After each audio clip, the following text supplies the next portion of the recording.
우리는 누구나 다 꿈을 꾸면서 살아가고 있습니다. 이 꿈이라 하는 것이 뭐 잘 때 꾸는 꿈 말고요.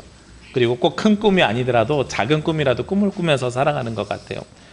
이번 주일날 예배를 드리게 되면 어떻게 예배를 드릴까 그냥 한번 생각해 보는 것도 꿈이 될 수 있죠. 그리고 부모가 이런 자녀들로 성장했으면 좋겠다. 이것도 또 꿈이 되기도 합니다. 그래서 우리가 보통 꿈이라고 하면 어떤 직장으로 가고 무엇에 취업을 하고 어떻게 할지 이렇게 한정져서 생각을 하는데 우리가 바라는 모든 것들이 다 꿈이라고 생각하시면 저는 될 것 같아요. 그래서 지금 계획으로는 이제 5월 중에 야외 예배를 나가려고 계획하고 있는데 어떤 야외 예배를 나갈까 이것도 또 계획하는 것도 또 꿈이 될 수도 있는 거죠. 이런 모든 일들이 다 꿈이 됩니다. 그런데 이런 꿈을 꾸면서 살아가고 있는데요. 이 꿈이 무너졌을 때에 우리는 무엇을 느끼냐면 좌절 혹은 낙심하게 됩니다. 오늘 낙심한 사람을 찾아오는 만나러 오신 예수님에 대해서 말씀을 나누려고 하는데 낙심은 누구에게 오는지 먼저 살펴봐야 될 것 같아요. 여러 가지 꿈을 꾸는데 제가 늘 말씀드립니다만 여러분에게 꿈을 꿀 때는 어떻게 꿈을 꾸라 그러냐면 무엇이 되겠다 하는 꿈이 아니라 어떤 사람이 되겠다 하는 꿈을 꾸는 것이 훨씬 더 중요하다고 말씀을 드렸습니다. 제가 목사가 되는 게 꿈이면 저는 한 4, 5년 전에 이미 그 꿈이 이루어진 사람이지요. 그런데 어떤 목사가 될 것이냐 하는 꿈은 지금도 계속해서 이루어가고 있는 꿈입니다. 원래 제가 고등학교 다닐 때요. 목사님이 되고 싶고 한신대학교를 가고 싶어 했을 때는 어떤 마음이었냐면 기관 목사가 되고 싶었어요. 제가 그때 있던 교회에 목사님이 어떤 역할을 하셨냐면 세계교회협의회라 그래서 세계에 있는 교회들끼리 서로 협력하고 함께하고 하는 일들을 하셨단 말이에요. 그러니까 목사님들 중에 이렇게 말씀을 전하는 목사님들도 있지만 총회 본부나 아니면 뭐 이런 기관 같은 데서 연구하고 계획하고 교회를 어떻게 지원할지를 고민하는 목사님들도 계십니다. 그러니까 현장에서 일하는 목사님도 계시고 그 현장을 지원하는 목사님들도 계시는 거예요. 우리 남자분들 군대 다녀오셨지만 군대로 이야기하면 모든 군인들이 다 철책을 지키는 게 아니잖아요.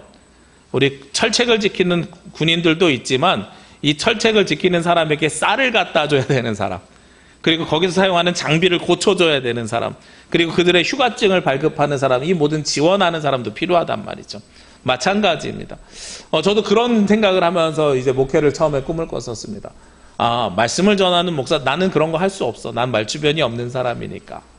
그리고 저는 무엇을 꿈꿨냐면 앉아가지고 연구하고 교회를 어떻게 하면 지원할 수 있을까 이런 걸 꿈꾸는 목회, 그러면서 신학교를 입학했거든요.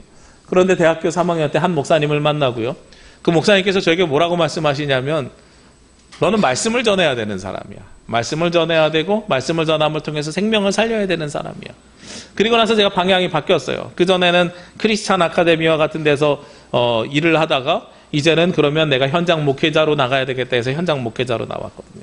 그래서 현장 목회 나오면서 지금까지 왔습니다. 제 꿈은 아직도 만들어가는 중입니다. 그래서 그때부터 제 꿈이 어떻게 바뀌었냐면 목사가 되는 게 꿈이 아니고요. 사람들에게 말씀을 전하는 통해서 사람들이 하나님 나라로 그리고 변해가는 이런 과정, 이것이 제가 꿈꾸는 꿈이 되는 거죠. 나를 통해서 말씀을 듣는 사람들이 변했으면 좋겠다. 제 꿈이 이루어졌을까요? 안 이루어졌을까요? 여러분들이 변하지 않았으면 아직 안 이루어진 거고요. 여러분들이 변화되면 이루어질 겁니다. 네. 지금도 진행 중입니다. 그러면서 제가 그런 생각을 해봤습니다. 만약에 내가 목회자가 되지 않았으면 나는 지금 무슨 일을 하고 있었을까? 아마 직장에 다녔을 거예요. 그렇죠? 직장에 다니고 취직해서 돈을 벌었을 건데 그러면 교회에서는 무슨 일을 했을까? 아마 제가 교회 학교 교사하고 있었을 겁니다. 그러면서 아이들에게 계속 무엇을 했을까요? 말씀 전하는 일은 계속 했을 거예요. 직업은 목사가 아니라 다른 직장인이었을지라도 말씀을 전하는 일은 계속해 나갔을 거란 말이죠. 그러니까 우리가 꿈이라고 하는 건 그 꿈만 바라보는 것이 아니라 그 꿈 넘어 있는 또 다른 꿈, 하나님께서 나를 어떻게 사용하실까 하는 것을 우리가 꾸어야 되는 겁니다. 그래서 그것이 내가 꾸는 꿈이 아니라 하나님께서 나에게 주시는 꿈으로 우리가 받아들여야 되는 거죠.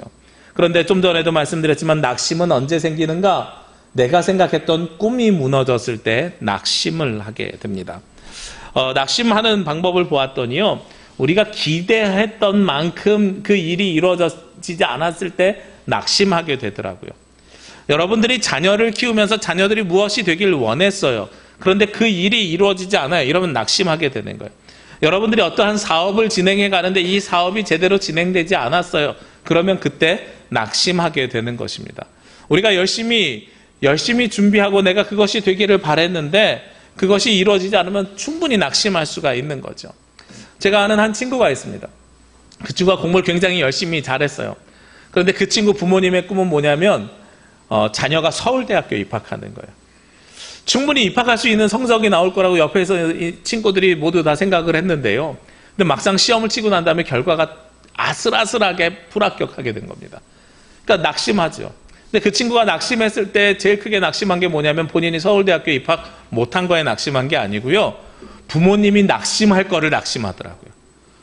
부모님이 어떻게 하지? 우리 집안에서 모든 사람들이 나만 쳐다보고 있는데 우리 부모님이 어떻게 하지? 결국은 그 친구가 재수를 했어요. 재수를 해서 또다시 서울대학교에 도전했습니다. 근데 또 실패를 했어요. 그때는요, 아주 크게 힘들어 하더라고요. 나를 바라보면서 낙심하실 부모님을 보면서 너무나도 속상해 하는 거예요. 우리가 어떠한 것을 바라는데 그 일이 이루어지지 않는다. 이게 바로 우리 가운데 오는 낙심입니다.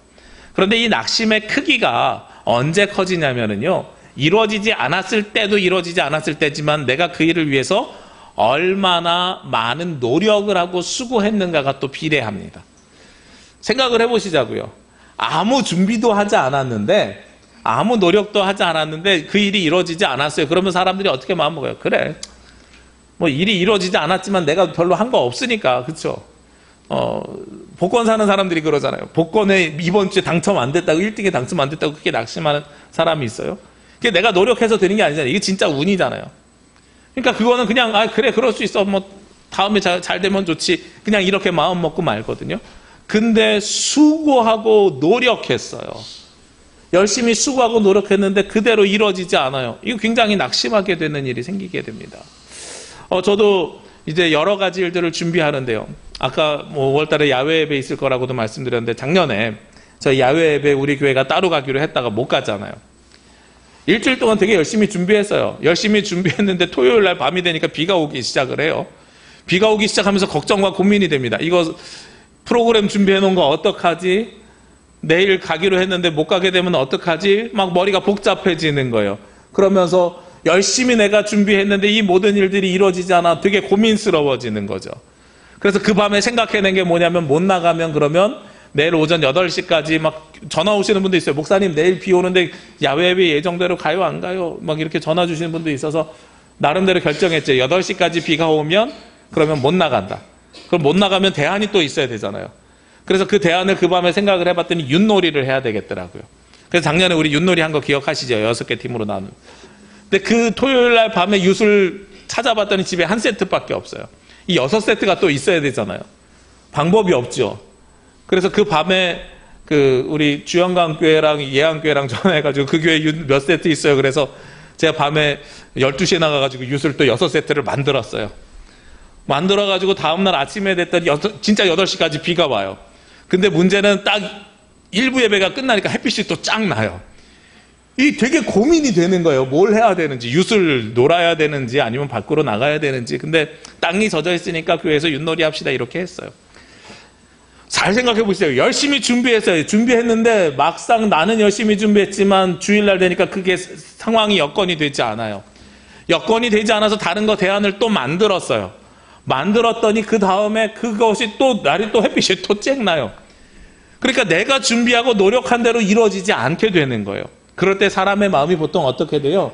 낙심하게 되는 거죠. 어떻게 할지 기대하고요. 기대한 것에 따라서 내가 열심히 준비하고요. 수고하고요. 노력했어요.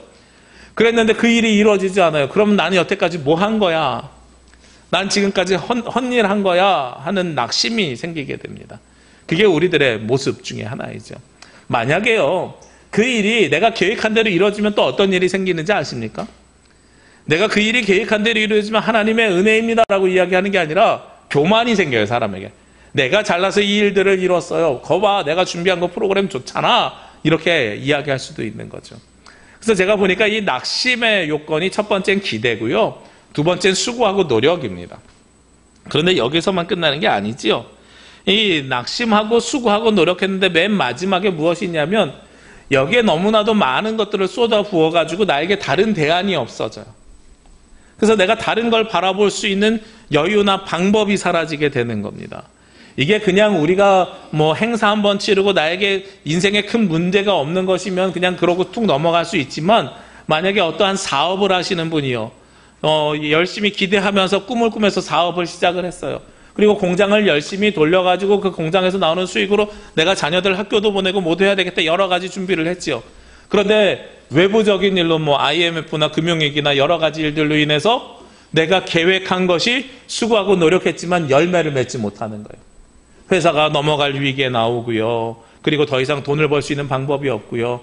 그리고 여기에서 이 공장도 운영조차가 되지 않아요. 그러면 어떻게 해요? 우리는 쉽게 생각하죠. 그럼 가서 막일이라도 해. 아니에요. 여태까지 해본 적이 없어요. 여태까지 다른 일을 해본 적 없고 나는 이 하나만 가지고 열심히 살아왔는데, 20년 30년 하나만 바라보고 살아왔는데, 이것이 와르르 무너질 때에 나에게 다른 방법이 생겨나지 않을 때에는 더 커다란 낙심으로 바뀌게 됩니다. 그래서 낙심에 세 가지 조건이 있더라고요. 기대했을 때도 낙심하지만, 그 기대하고 열심히 수고하고 노력했을 때는 더 큰 낙심이 오지만, 이 낙심의 가장 최고치는 이 모든 일들이 무너졌을 때 나에게 다른 방법이 생겨나지 않을 때 그 낙심이 크단 말이죠. 우리 얼마 전에 제가 명절에 아이들이랑 육지를 다녀왔거든요. 명절에 아이들이랑 육지를 다녀올 때요, 거기 김포몰에 보니까 이렇게 조그마한 빵에다가 생크림을 직접 넣어준 크림슈라는 걸 팔더라고요. 시간이 좀 남아가지고 공항에서 그걸 아이들에게 사줬더니 너무 맛있어 하는 거예요.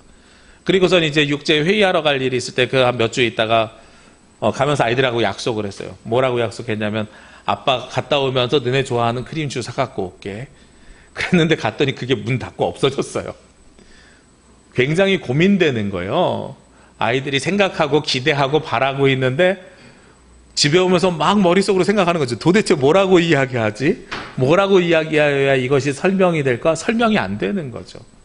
그걸 본 사람은 그게 없어졌다는 걸 믿지도 못하고 바라지도 못하고 낙심할 수밖에 없는 거죠. 그 낙심을 어떻게 해결해 줄까 고민하면서 제가 집에 왔던 기억이 납니다. 우리 사람이요, 마찬가지예요. 인생을 살아가는데, 삶을 살아가는데 수없이 많은 낙심할 수 있는 계기가 오게 됩니다. 다음 주에는 절망에 대해서 말씀을 나눌 건데요, 절망은 끄트머리에 서 있는 거고요, 낙심은 지금 당장 그렇게 된 나의 모습인 거죠. 오늘 성경에도 보니까요, 이 낙심한 사람이 나옵니다. 누가 낙심했는가? 오늘 2절 말씀에 보면, 호숫가에 배 두 척이 있는 것을 보시니 어부들은 배에서 나와서 그물을 찢는지라. 배 두 척이 호숫가에 있어요. 그래서 봤더니 호숫가에서 그 어부들이 그 배에서 그물을 씻고 있대요. 5절에 보니까 이 배 주인이 누군지 나와요. 5절에 보니까 시몬이 대답하여 이르되, 선생님, 우리들이 밤이 새도록 수고하였으되. 시몬 베드로의 배가 그 중에 하나였던 거예요. 그런데 예수님께서 4절에 뭐라고 말씀하세요? 가가지고 깊은 데로 가서 그물 내려 물고기 잡으라 그랬더니 베드로가 이야기합니다. 하하, 선생님, 제가 평생 물고기를 잡아온 사람인데요, 밤을 새가지고 물고기 잡았는데 우리가 한 마리도 잡지 못했어요.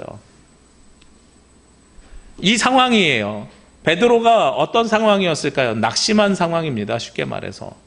배 두 척만 호숫가에 있거든요. 생각해 보시자고요. 우리가 항구에 가면 배가 얼마나 있어요? 많이 서 있죠.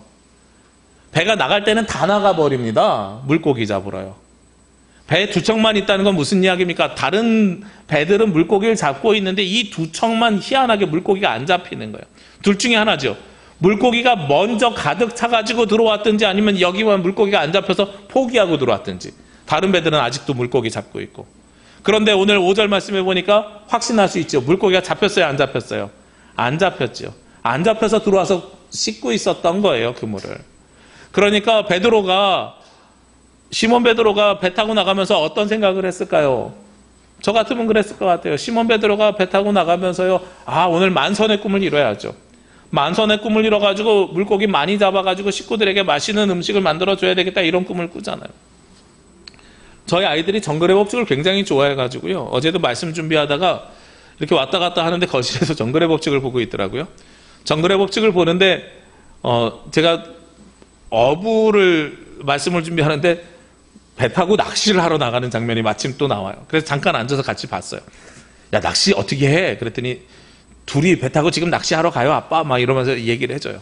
근데 낚시를 하는데 어떻게 돼 있냐면, 물고기를 딱 잡았는데요. 처음에 한 마리를 잡았어요. 청대구라고 요만한 걸 하나 잡더라고요. 근데 거기 선장이 뭐라고 이야기하냐면 이 첫 번째 낚은 이 물고기를 포를 떠가지고 이걸 미끼로 쓰면은 만선을 할 수 있다는 거예요. 그러니까 거기에 있는 두 연예인이 물고기를 많이 잡아야 되겠다, 만선의 꿈을 꾸고, 그러면 어떻게 하기로 결정해요? 이거 당연히 미끼를 써야지 해서 거기서 선장의 도움을 받아서 포를 떠가지고 낚시를 해요. 근데 밑에 자막이 나와요. 3시간이 지난 후 3시간 동안 한 마리도 잡지 못했어요. 그리고 이 미끼가 거의 다 떨어져 가는 거예요. 그때부터는 사람들이 무엇가 생깁니까? 후회가 생기죠. 차라리 그 한 마리 그냥 가지고 거기서 끝낼 걸 하는 후회가 생기잖아요. 그러다가 마지막으로 집어넣었는데 물고기가 잡혔어요. 다행히. 그래서 끄집어 올렸어요. 근데 똑같은 청대구가 나오는데 맨 처음에 잡았던 건 이만한 걸 잡았는데 마지막에 잡힌 건 요만한 게 잡혔어요. 한 뼘이나 작아요. 사람이 어땠겠어요? 실망하죠. 그리고선 더 이상 시간이 안 되니까 이제 이거라도 어쩔 수 없어 가지고 돌아가자 하고선 돌아오는 장면입니다. 제가 그걸 보면서 그래, 시몬 베드로가 저럴 수 있었겠어 싶은 생각이죠. 나갈 때는 어떻게 나오냐면 자막에 만선을 꿈꿔 이렇게 나가거든요. 누구나 다 만선의 꿈을 꾸고선 배를 타러 나가요.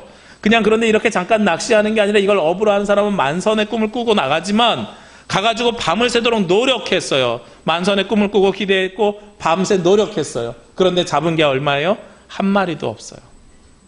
이게 바로 오늘 성경에 나와 있는 이야기죠. 아까 말씀드렸죠. 낚시면 2가지 조건이 아니라 3가지 조건이죠. 여기에 하나 더 해줘야죠. 뭐가 더해져요? 다른 방법이 없죠. 오늘 말씀 자세히 보면은요, 이 뒤에 10절에 이런 이야기 나옵니다.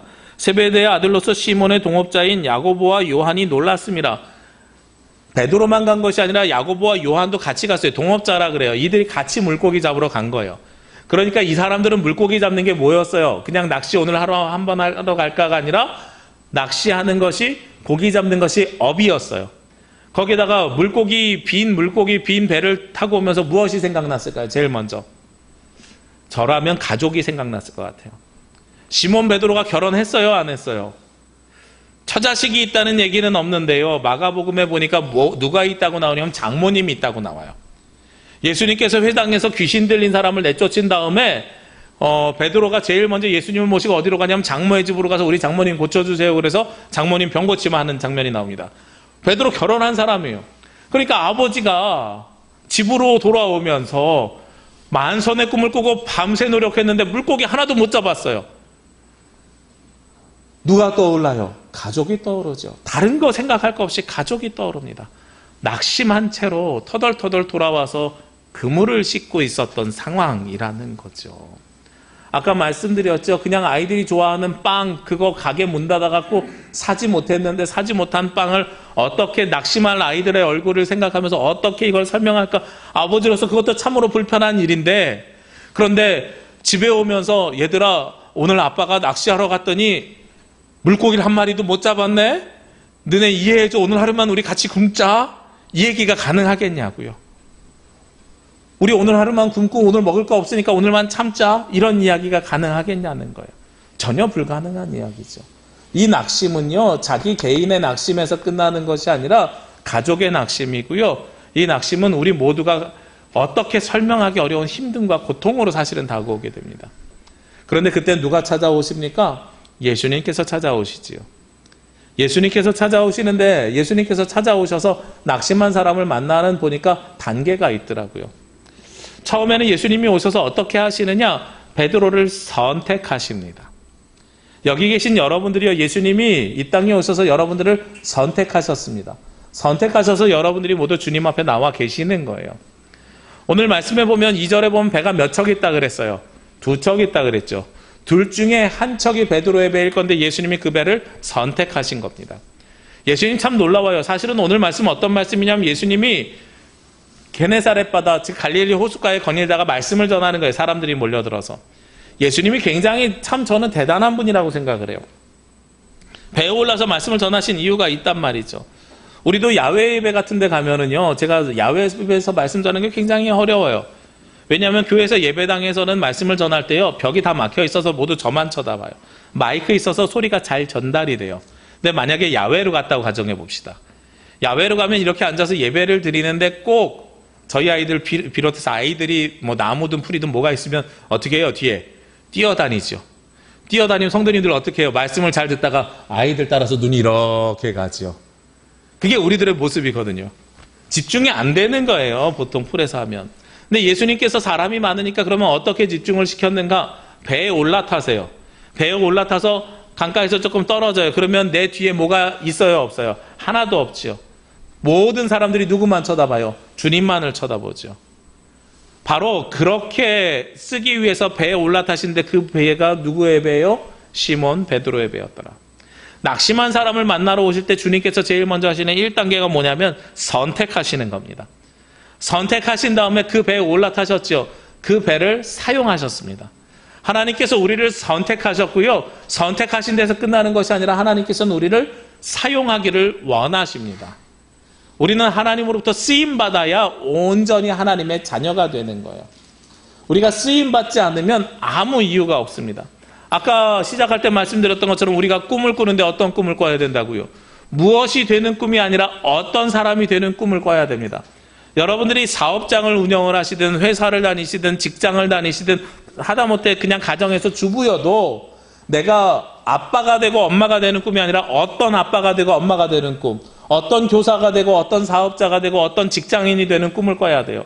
그래서 그 꿈이 내가 하나님으로부터 어떻게 쓰임받는 사람이 될 것인지 하는 꿈을 꿔야 된다는 거예요. 이게 바로 무엇입니까? 직업 소명설이라는 거예요. 루터가 종교개혁을 500년 전에 했잖아요. 종교개혁을 하면서 루터가 했던 가장 커다란 일은 성경을 독일어로 번역하고요. 만인제사장을 얘기해서 우리 모두가 사제를 거치지 아니하고 하나님 앞에 직접 나아갈 수 있는 은혜를 얻었다고 했습니다. 그런데 루터와 동일하게 종교개혁할 때 중요하게 했던 사람이 칼빈이에요. 이 칼빈이 장로교의 기본을 만들었거든요. 근데 이 칼빈이 무엇을 이야기했냐면 예정설을 얘기했어요. 하나님께서 이미 여러분들을 선택하셨다고요. 근데 예정설만 이야기한 것이 아니라 칼빈이 이야기한 또 다른 중요한 것 중에 하나가 직업 소명설을 이야기했습니다. 우리가 어떤 직업을 갖고 있든지 당시에는요 농사를 지었어요. 상업을 했어요. 그리고 종교개혁이 일어나고 얼마 안 돼서 산업혁명이 일어나가지고 공장이 생겼어요. 공장에서 일을 하든 농촌에서 일을 하든 가게에서 일을 하든 이 모든 일들은 다 누가 주신 일이다? 하나님께서 주신 일이다 하는 거예요. 그래서 이걸 우리가 뭐라고 부릅니까? 그때부터 천직이다라는 말을 사용하기 시작했어요. 하나님께서 주신 일입니다. 그러니까 하나님으로부터 선택받은 사람은요 사용되어야 돼요. 이 사용이 얼마나 중요한지 아십니까? 현대 자본주의가 발전한 이유를 막스 베버라는 학자는 그렇게 이야기를 해요. 프로테스탄티즘과 기독교 윤리라는 책에서 자본주의가 막 시작될 때, 산업혁명을 통해서 자본주의가 시작될 때 그게 잘 정착되고 발전할 수 있도록 했던 것이 무엇이냐? 직업 소명설이다라고 설명을 해요. 왜냐하면 자본주의가 막 시작됐을 때 이 일이 나에게 맡겨주신 일이 공장에서 종업원으로 일하는 이 일이 하나님께서 나에게 주신 일입니다. 그래서 내 일을 열심히 살면 이게 누구에게 영광 돌리는 일이에요? 하나님께 영광 돌리는 일입니다. 라는 것을 기억하고 살았기 때문에 그래서 열심히 사람들이 일을 했다는 거죠. 중세 봉건 시대에 영주와 농노로 살 때보다 훨씬 더 사람들이 열심히 일했다는 거예요. 그러면서 또 동시에 무엇이냐면 이 프로테스탄티즘이 금욕주의적인 종교개혁을 통해서 퓨리탄 청교도들처럼 금욕주의적인 프로테스탄티즘이 생겨나게 되면서요. 사람들이 열심히 일해서 번 돈을 저금하기 시작했어요. 이러면서 자본주의가 정착했다고 하는 거예요. 하나님께서 우리를 선택하시고요. 하나님께서 우리를 사용하기를 원하시는데 하나님께서 우리를 사용하실 때 그냥 사용하지 않습니다. 거기에 무엇을 부어주시면서 하나님께서 우리에게 주시냐면 믿음을 확인할 수 있게, 확증할 수 있게 은혜를 주십니다. 우리가 하나님으로부터 쓰임받는데 하나님께서 나에게 잘해 주실 거야 그냥 이러고선 살아가잖아요. 이러고 살아가는데 무엇을 받아야 그것이 확증되냐면 은혜를 받아야 확증됩니다.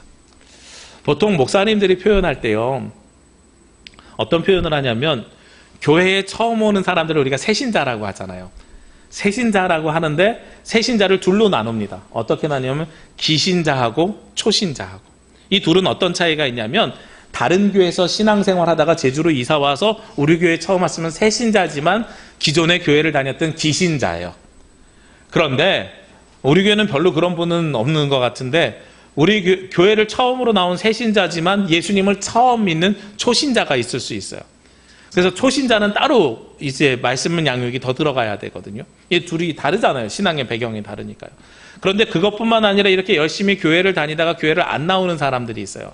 그런 분들을 뭐라고 분류하냐면 낙심자라고 분류합니다.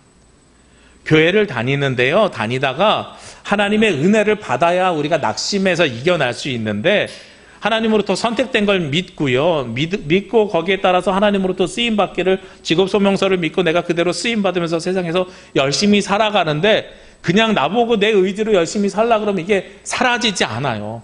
힘들어져요. 그러면 그 다음에는 어떻게 되느냐? 낙심하게 되는 거예요.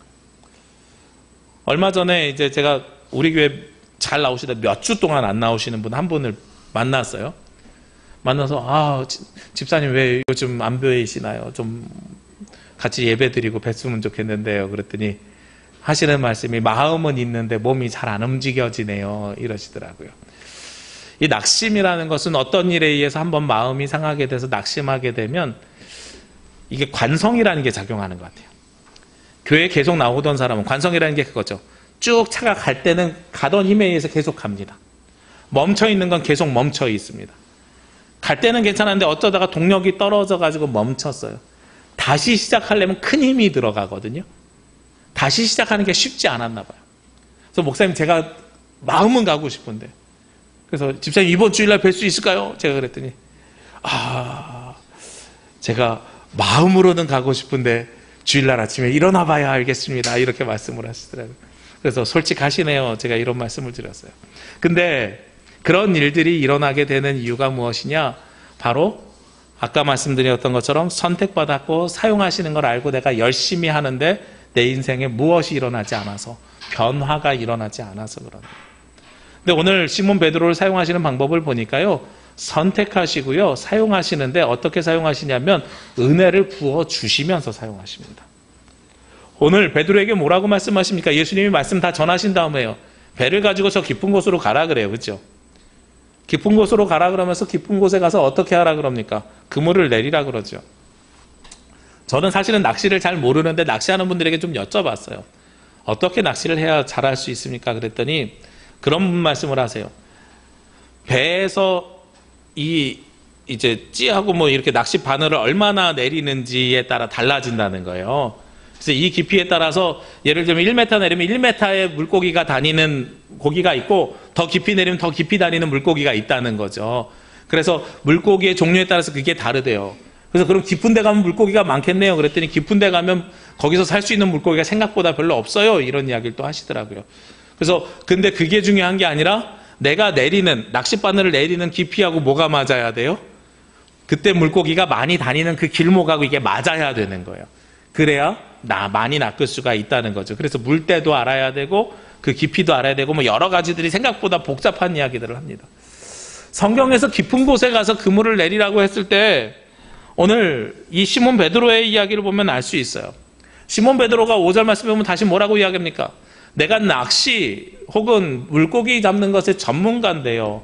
밤이 새서 내가 이 일을 했는데 하나도 되지 않았어요. 그런데 안 될 줄 알지만 누구 말씀에 의지해서 주님의 말씀에 의지해서 잡은 것이 없지만 내가 말씀에 의지해서 내가 그물을 내리겠습니다. 내가 저 깊은 곳에 가서 말씀에 의지해서 내가 한번 그물을 내려보겠습니다 라고 이야기하는 거죠. 하나님께서 선택하시고 그리고 직업 소명을 가지고선 베드로가 주님의 말씀에 의지해서 그 일을 행하게 됩니다. 그랬더니 예수님께서 어떻게 해주십니까? 거기에 은혜를 부어주세요. 어떤 은혜가 있습니까? 6절과 7절 말씀해 보니까요. 그렇게 하니 고기를 잡은 것이 심이 많아 그물이 찢어지는지라. 그물이 찢어지는 데서만 끝나는 게 아니지요. 어떻게 해요? 그 다음에는 7절에 다른 배에 있는 동무들에게 손짓하여 와서 도와달라. 혼자서 안 되니까 도와달라고 이야기를 해요. 그랬더니 그들이 와서 어디를 채웁니까?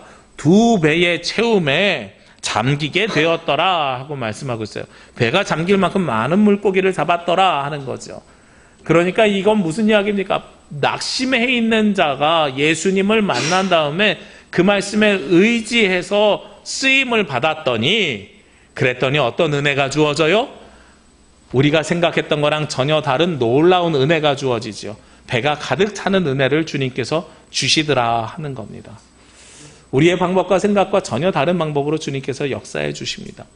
베드로는요, 내가 했는데 나는 한 적이 없어요. 그렇지만 말씀에 의지해서, 비전문가인 주님의 말씀에 의지해서 내가 그 일을 해보겠습니다 하고 했더니 열매는 달라지는 거죠. 이걸 우리는 무엇이라고 부릅니까? 은혜라고 부릅니다.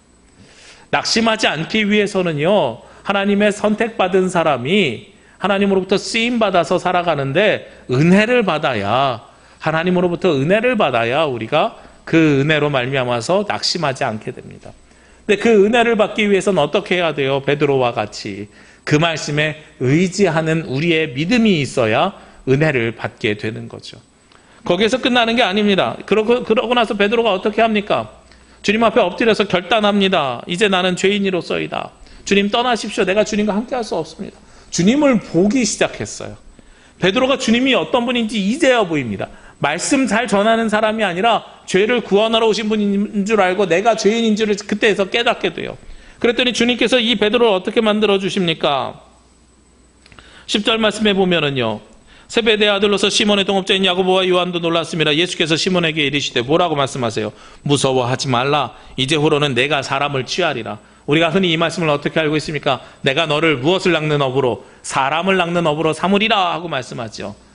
베드로를 바꿔주십니다. 베드로의 사명을 바꿔주십니다. 소명을 바꿔주십니다. 물고기를 잘 잡는 사람으로 살기 위해서 베드로가 그 말씀을 의지해서 살았더니 이제는 사람을 낚는 업으로 바꿔주시는 거예요. 잘 보십시오.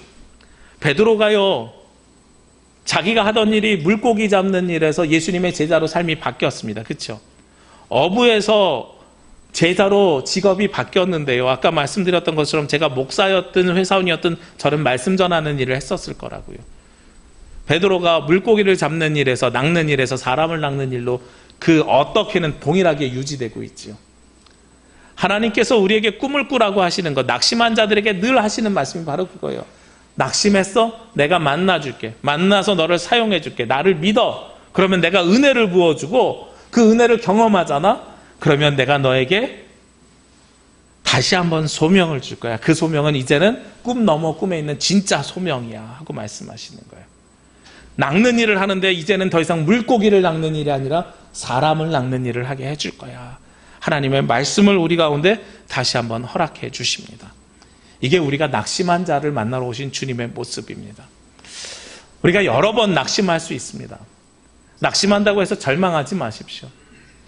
다음 주에는 절망한 사람들과 함께 또 말씀을 나누긴 하겠지만 아직은 낙심한 상태니까 절망까지는 아니잖아요.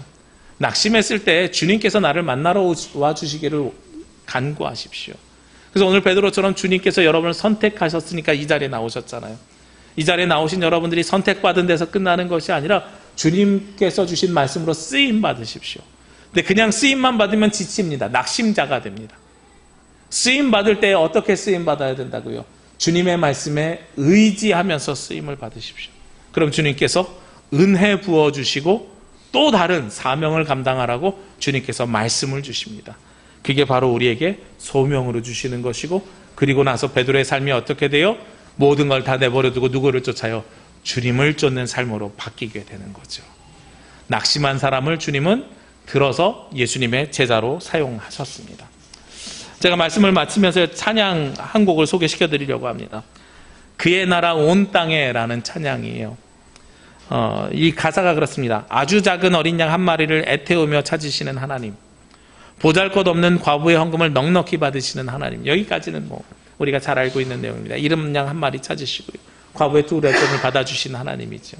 근데 제가 정말로 말씀을 준비하면서 받았던 은혜가 이 다음 가사에 있는데, 강을 따라 버려진 한 아이를 지도자로 세우시는 하나님. 누군지 아시죠? 모세요. 헤롯 왕이 모두를 죽이라고 했을 때 어머니가 죽일 수 없어서 강에다가 버렸더니 그 아이를 통해서 지도자로 세우시는 하나님을 우리는 성경을 통해서 목격했습니다. 버려질 때는 어떻게 버려집니까? 낙심하는 거죠. 우리의 방법이 없어서요. 우리의 방법이 없어서 하나님께 맡기는 거죠. 그랬더니 하나님께서 그 아이를 지도자로 세워주셨단 말이에요. 이 찬양은 여기서 끝나지 않습니다. 일꾼들이 쓰다 남은 버린 돌로 머릿돌을 삼으시는 하나님. 일꾼들이 쓰다 남은 버릿돌. 사람이 생각할 때는 이거 필요 없는 돌이에요. 그래서 버렸어요. 그랬더니 하나님께서는 그 돌을 머릿돌로 삼으시더란 말이죠. 이 찬양의 후렴은 이렇게 됩니다. 가장 낮은 이들을 하늘로 올려서 하늘 아래 모든 권세 부끄럽게 하시네. 이토록 놀라운 그의 나라 온 땅에, 이토록 아름다운 그의 나라 온 땅에. 하나님의 나라는요, 우리의 생각과 우리의 방법과는 전혀 다른 방법으로 나타나게 되십니다.